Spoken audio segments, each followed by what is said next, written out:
ನಮಸ್ಕಾರ. ಈ ಬಾರಿ ಟಿ20 ವಿಶ್ವಕಪ್ ಫೆಬ್ರವರಿ 7ರಿಂದ ಆರಂಭವಾಗಲಿದ್ದು, ಈ ಬಾರಿಯ ಟಿ20 ವಿಶ್ವಕಪ್ ಎಲ್ಲ 20 ತಂಡದ ನಾಯಕರ ಲಿಸ್ಟನ್ನು ಈ ಒಂದು ವಿಡಿಯೋದಲ್ಲಿ ತಿಳಿಸಿಕೊಡ್ತಾ ಹೋಗ್ತೀನಿ.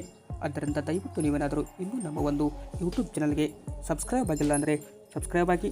ಹಾಗೆಯೇ ನೀವು ಈ ಬಾರಿ ಟಿ20 ವಿಶ್ವಕಪ್ನಲ್ಲಿ ಯಾವ ತಂಡ ಚಾಂಪಿಯನ್ ಆಗುತ್ತೆ ಅಂತ ನಿಮಗೆ ಅನಿಸುತ್ತದೆಯೋ ಅಂತ ಕಮೆಂಟ್ ಬಾಕ್ಸಲ್ಲಿ ಕೂಡ ಕಮೆಂಟ್ ಮಾಡಿ. ಎಲ್ಲ ತಂಡದ ನಾಯಕರ ಪಟ್ಟಿ ಈ ಕೆಳಗಿನಂತಿದೆ. ಮೊದಲನೇದಾಗಿ ಗ್ರೂಪ್ ಎನಲ್ಲಿ India Suryakumar Yadav, USA Manank Patel, Namibia Gerhard Erasmus, Netherland Scott Edward, Pakistan Salman Ali Agha, Oman Jatinder Singh.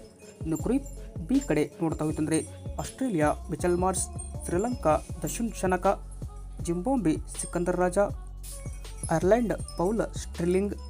Group C England Harry Brook, West Indies Shai Hope, Italy Wayne Madsen, Nepal Rohit Paudel, Scotland Richie Berrington. Group D South Africa Aiden Markram, New Zealand Mitchell ಸಾಟ್ನರ್, Afghanistan Rashid Khan, Canada Dilpreet Bajwa, UAE Mohammad Waseem. ಇದು ಏನಪ್ಪ ಅಂದರೆ ಎಲ್ಲ ತಂಡದ T20 ವಿಶ್ವಕಪ್ನ ನಾಯಕರ ಪಟ್ಟಿಯಾಗಿದೆ. ನಿಮಗೆ video ಇಷ್ಟ ಆದರೆ ಲೈಕ್ ಮಾಡಿ, ಹಾಗೆ ನಮ್ಮ ಚಾನಲ್ಗೆ ಸಪೋರ್ಟ್ ಮಾಡಿ. Thank you.